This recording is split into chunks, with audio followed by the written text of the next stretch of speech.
You've got big plans this weekend. Tailgate party, football, a whole lot more, but something's missing. The WSYR Weather Center forecast. Check for it each day on 57 WSYR.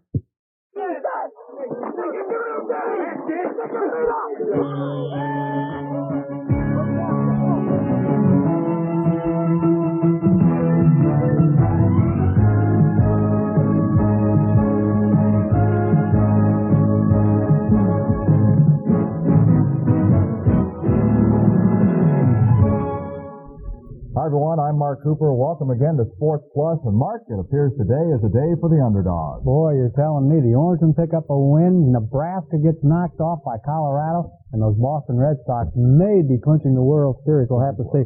Topping the story, the World Series. Right now, the Boston Red Sox can clinch with a victory tonight. Tonight, Roger Clemens was on the hill for the Red Sox. Bob Ojeda throwing for the Mets. Now, Boston scored in the first inning on an RBI single by Dwight Evans, and in the second on an RBI by Marty Barrett. The Mets later tied things up with two big runs in the fifth inning. The key hit, a single by Ray Knight. Right now, in the eighth inning, the Boston Red Sox lead the New York Mets by a 3-2 score. More on that a little bit later in the show. Coop?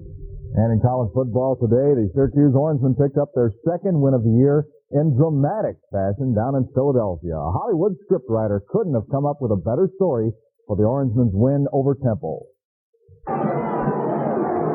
Junior quarterback John McPherson put SU in front early in the second quarter, leaping over one defender and scampering 14 yards untouched for the score. Meanwhile, the Orange defense turned in a solid first half. Marcus Paul's interception of a Lee Salt pass killed one Temple drive. And while the Owls' great tailback Paul Palmer rushed for 103 first-half yards, the Orangemen did keep him out of the end zone, and at one point they stopped the Owls on 4 straight downs from inside their own 5. The Syracuse offense was bolstered by the return of receiver Tommy Kane. This diving catch for a 33-yard gain put SU on the 7-yard line. Harold Gaydon took it in from there to give Syracuse a 14-0 halftime lead. The first sign that would not last, though, came less than 2 minutes into the third quarter when Mike Kometz's snap sailed over punter Jim Fox's head and out of the end zone for a Temple safety. Following a free kick, the Owls marched 55 yards to score on a 7-yard Paul Palmer run. That score was Palmer's 12th touchdown of the season, a new Temple record. SU's first turnover of the game set up another Owl touchdown. McPherson lost the handle on the ball, Temple recovering at the 4-yard line. Palmer's second touchdown of the quarter and a 2-point conversion gave the Owls a 17-14 lead. Syracuse tied the score, then got a break when Jim Fox punted. Keith Gloucester back for Temple, muffs the ball, and Mike Kometz recovers for SU. Just 2 plays later, Gaydon raced in for his second touchdown of the game. Syracuse had a 24-17 lead with 11:52 left. Now Temple rallied to tie the score. Salt hits Shelley Poole, who breaks a tackle and then threads his way in from 15 yards out. It was all locked up at 24 apiece. The ensuing kick left Syracuse 4 minutes and 84 yards from pay dirt. McPherson engineered an 11-play drive, though. They ran the clock down to 4 seconds, and on 4th and 1, the last play of the game, Tim Vesling booted a 31-yard field goal to give Syracuse a dramatic 27-24 win. But in the locker room afterward, you'd never know that Tim Vesling had just won the game for the Orangemen. Well, at first I was just thinking, the offense did a great job, getting it downfield. They set it up. It was a short kick. It was pretty much in the middle of the field. It wasn't on the hash. And, I was just trying to concentrate, on the kick. Mark, what I said to the team afterwards here in the locker room is we played like a 5-2 team instead of a 1-5 team with that kind of poise and that kind of confidence, and those guys staying together like they did with some terrible adversity in the second half. We finally proved that we can play as a team. The offense came through when they had to, the defense came through when they had to, like on the defensive goal line stand in the first half, and the special teams came through. We got a turnover, and the special teams won the game in the end. Coop, a good victory for the Syracuse Orangemen today. If they win the rest of their games, a winning season is possible. Right. Donnie McPherson said earlier in the week, he says, we've got to be realistic about it, but you've got to take it one game at a time. It's an old sports cliche. They outgained Temple in total offense today by about 80 yards, and they were a much more balanced team. I think it was passing 185 yards to 94 against Temple. So overall, they looked, just like Paul Frey said, They played like a team today, and they didn't self-destruct when the mistakes started going against them in the second half.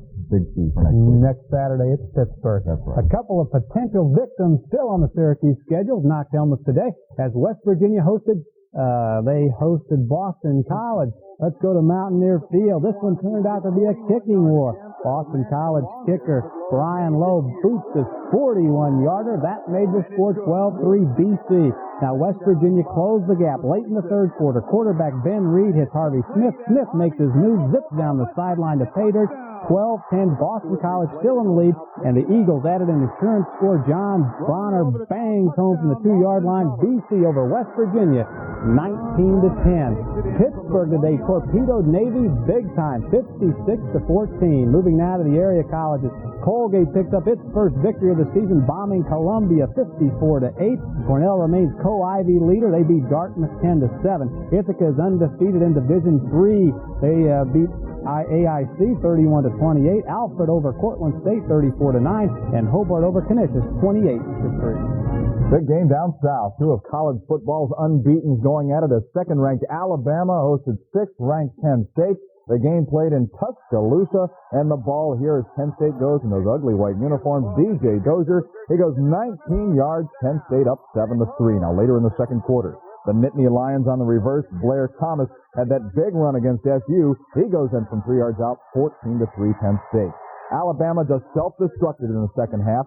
3 Crimson Tide fumbles turned into 3 Penn State field goals off the toe of Massimo Manca, 47, 29, and 42 yards.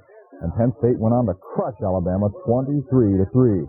Top 24 board looking like this. Michigan wins over Indiana easily. Oklahoma shuts out Iowa State. Auburn knocks off Mississippi State 35-6. Washington an easy win over Oregon today. A late game out west. It's Utah and Arizona State locked up in a scoreless duel in the first quarter. Texas A&M unloads on Rice 45-10. And Iowa gets a surprisingly tough time before beating Northwestern 27-20. The biggest college football upset of the day was in Colorado, where the Buffaloes beat up on third-ranked Nebraska. Let's go to the rarefied air of Boulder. Colorado jumps out to a 7-0 lead. A little razzle-dazzle. Jeff Campbell on the reverse. He goes 40 yards across the goal line. 7-0 Buffalo. Colorado made it 10-0 on a 57-yard field goal by Dave DeLine. Boom, he had plenty of room to spare. Nebraska pulled within 3 points at 10-7 in the third quarter when quarterback Steve Taylor crashes into the end zone on this 2-yard scoring run. But Colorado put the game away when halfback O.C. Oliver on the halfback option pass, he unloads, goes 52 yards to Lance Carl with a touchdown pass. The Buffalo shocked the Cornhuskers 20-10. 12th ranked LSU over North Carolina 30-3. Number 14 Arkansas over Houston 30-13. At the half, 15th ranked Arizona leads Cal 13-10. NC State over Clemson 27-3. Number 17 UCLA, all kinds of offense, beating Washington State 54-16. Texas picks up a much needed victory for Coach Fred Akers 27-24 over 18th ranked SMU. And USC blanks Stanford 10-0. On to the high school ranks, a big matchup today between Henniger and Liverpool. The game played at Henniger. The Black Knights with the ball. Quarterback Mark Didio has his pass intercepted by Bill Alexander. Alexander is stopped, but he laterals the football to Mark Briggs, and Briggs goes the rest of the way for the touchdown. It was 14-0 Liverpool. Henniger did get on the board, though. Mark Didio later on hits Scott Burnham over the middle. Burnham with a good move, and he'll go in to make it 14-6. Liverpool still up. Black Knights go for 2 on the 2-point conversion. Didio hits Richard Dowdell. A great catch, one-handed tip, and he catches it on his back. Liverpool scores again, though. Rod Harris to Chris Gedney. 20-8. Liverpool wins. The high school scoreboard running it down. VBS gives up its